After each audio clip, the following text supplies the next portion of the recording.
জামাত শিবির এরা একটা আগাছা। এদের 27টা বই আমি পড়ছি, তাফহিমাত, তানকিহাত, খুতবাত, रसाइल मसाइल, सियासी कशमकश, कुरान की 4 बुनियादी इस्तिलाहें, दुस्तूर जमात इस्लामी, हुकूक ज़ौज़ाइन, अल जिहाद बिल इस्लाम, এরকম 27টা কিতাব পড়ছি। এই মওদুদির লেখা, জামাত শিবিরের লেখা, গোলাম আজমের লেখা। এই বইয়ের মধ্যে লেখছে আমাদের নবী সম্পর্কে, হে রাসূল, নবুয়তের 23 বছরের জীবনে রিসালাতের দায়িত্ব পালন করতে গিয়ে আপনি যে সমস্ত ভুল করছেন, ত্রুটি করছেন, যে সমস্ত দুর্বলতা, অসম্পূর্ণতা রয়ে গেছে, এই জন্য আল্লাহর কাছে মাপ চান। ভাই একটু জোরে কর না। আমাদের নবী কি নবুয়ত রাসালাতের দায়িত্ব পালনে ভুল করছে? ত্রুটি করছে? দুর্বলতা আছে? অসম্পূর্ণতা আছে? এই জামাত শিবিরের ভাইরা, তোমরা ইসলামী আন্দোলন করবা, ভালো কথা করো, কিন্তু ইসলামী আন্দোলনের নামে আমার নবীর বিরুদ্ধে, সাহাবার বিরুদ্ধে, কোরআনের বিরুদ্ধে, হাদিসের বিরুদ্ধে, ফিকহের বিরুদ্ধে, তাসাউফের বিরুদ্ধে, খানকার বিরুদ্ধে, তাবলীগের বিরুদ্ধে, কওমি মাদ্রাসার বিরুদ্ধে, জামাত শিবিরের বইয়ের মধ্যে এবং তাদের স্লোগান আল কোরআনের আলো, এই স্লোগানটা হলো জামাত শিবিরের। আমি জামাত শিবিরের জিজ্ঞাসা করছি, একজনও আমারে উত্তর দিতে পারে নাই। যদি আজকে এখানে কেউ থেকে থাকেন, তাইলে আপনারা এই মাদ্রাসার হুজুর আছে দপ্তরের মধ্যে, ওনার কাছে আপনি সময় নিয়ে যাইবেন, আমাকে আসতে বলবেন। যদি এখানে বসেন বসবো, যদি আপনি ওই বাইতুল মুকাররমে বসতে চান বসবো, যদি আমাকে একা নিয়ে বসতে চান বসবো, যদি দলবদ্ধভাবে বসতে চান বসবো। আপনাদের স্লোগান আল কোরআনের আলো, ঘরে ঘরে জালো, হাদিস কই? কথা বুঝেন নাই? মুসলমানের তারাক্তু ফীকুম আমরাইন লান তাদিল্লু মা তামাসসাকতুম বিহিমা কিতাবাল্লাহি ওয়া সুন্নাত রাসূলি।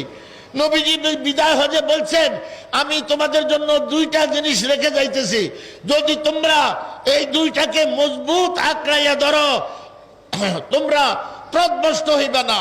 একটা হলো আমার আল্লাহর কোরআন, আর আমি রাসূলের সুন্নাহ। আল্লাহর কোরআন, আমি রাসূলের সুন্নাহ। এজন্য মুসলমানের স্লোগান হবে কোরআন হাদিসের আলো,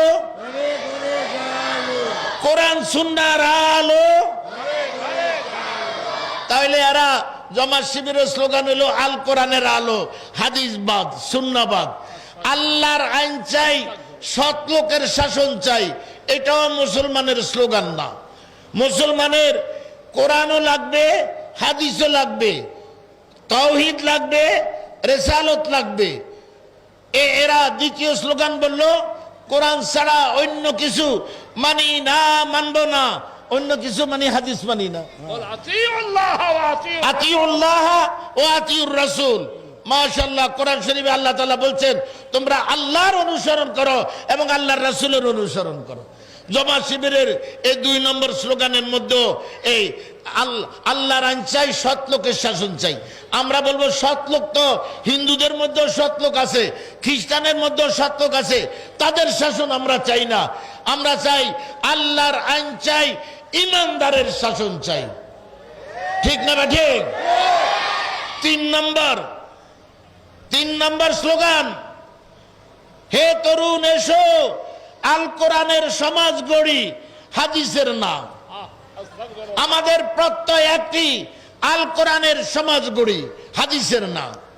এই জন্য দেখবেন জামাত শিবিরের সাথে তাবলীগ ওয়ালাদের সম্পর্ক নাই, চরমনাই ওয়ালাদের সম্পর্ক নাই, কওমি ওয়ালাদের সম্পর্ক নাই, তারপরে এই হাটহাজারী ওয়ালাদের সম্পর্ক নাই, ফুরফুরা ওয়ালাদের সম্পর্ক নাই, হক্কানি উলামায়ে কেরামের সাথে সম্পর্ক নাই, রাজনৈতিক অঙ্গনেও জাতীয় পার্টির সাথে এদের সম্পর্ক নাই, আওয়ামী লীগের সাথে এদের সম্পর্ক নাই, বিএনপির সাথেও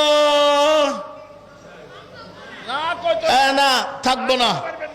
এই নেত্রী আমানুল্লাহ আমান আমার একদিন বলছিল যে হুজুর, আমরা এদেরকে টিস্যু পেপার হিসেবে ব্যবহার করতেছি, আমরা এদেরকে তালাক দিয়ে দেব, এদেরকে আমাদের দলীয় লোকেরাও দেখতে পারে না।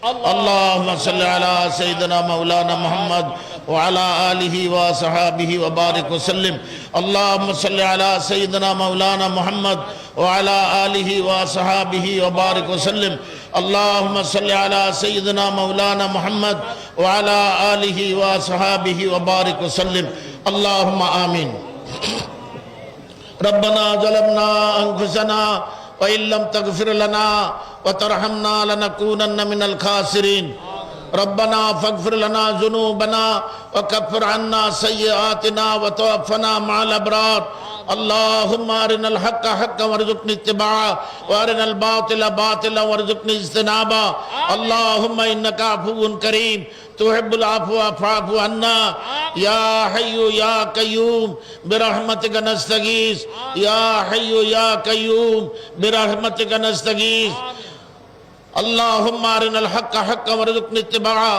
وأرنا الباطل باطلا وارزقنا اجتنابه اللهم إني أسألك من خير ما سألك منه نبيك حبيبك محمد صلى الله عليه وسلم ونعوذ بك من شر ما استعاذ منه نبيك حبيبك محمد صلى الله عليه وسلم وأنت المستعان وعليك البلاغ ولا حول ولا قوة إلا بالله اللهم آت نفسي تقواها وزكها أنت خير من زكاها أنت وليها وأنت وليها ومولاها رب العالمين আমরা কতিপয় গুনাহগার এই পবিত্র রজবের চাঁদে ইয়া আল্লাহ পবিত্র জায়গায় মসজিদ মাদ্রাসার কমপ্লেক্সে আয় আল্লাহ দোয়া আর ওয়াজ মাহফিলের এই অনুষ্ঠানে ইয়া আল্লাহ আপনার শাহী দরবারে গুনার দোকানে হাত তুলেছি দয়া করে মেহেরবানি করে আমাদের জীবনের সমস্ত গুনাহ খাতা মাফ করে দেন আমাদের আত্মীয় স্বজনের গুনাহ খাতা মাফ করে দেন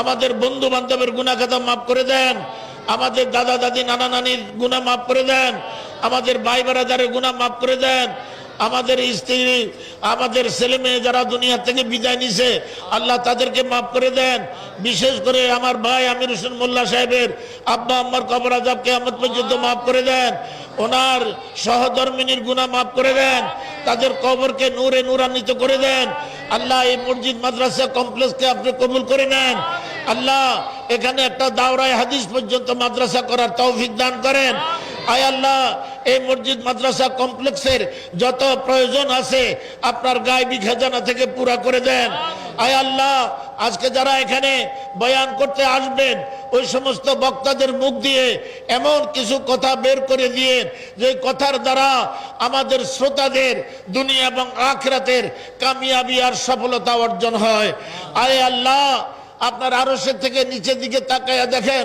আমরা দুনিয়ার কোন রাজা বাদশার দরবারে হাত তুলি নাই ও আল্লাহ আপনার শহীদ দরবারে গুনাহ দুখানা হাত তুলছি আমাদের হাত দুখানা কবুলের মঞ্জুর করে নেন আল্লাহ এই মজলিসে যার হাত দুখানা আপনার কাছে পছন্দ হয় কবুলের উপযুক্ত দয়া করে মেহেরবানি করে ওই হাত দুখানার উসিলাতে আমাদের দোয়া মুনাজাত কবুল করে নেন আয় আল্লাহ সারা পৃথিবীর মুসলমানের জান মাল আবরু ইজ্জতের হেফাজত করেন মুসলমানকে আর কাফের মুশরিকের হাতে মাইর খাওয়াইয়েন না আল্লাহ সারা দুনিয়ার মুসলমানকে নেক হওয়ার তৌফিক দান করেন আল্লাহ আমাদের এই বাংলাদেশকে আপনি কবুল করেন আল্লাহ করোনা ভাইরাসের এই মহামারী থেকে সারা পৃথিবীর মানুষকে বিশেষ করে বাংলাদেশের মানুষকে আপনি হেফাজত করেন আল্লাহ আমাদের দেশের কে আপনি পৃথিবীর বুকে উন্নত দেশের একটা দেশের মতো হওয়ার তৌফিক দান করেন আল্লাহ যারা দেশের জন্য কাজ করতেছে দেশের মানুষের মঙ্গলের জন্য কাজ করতেছে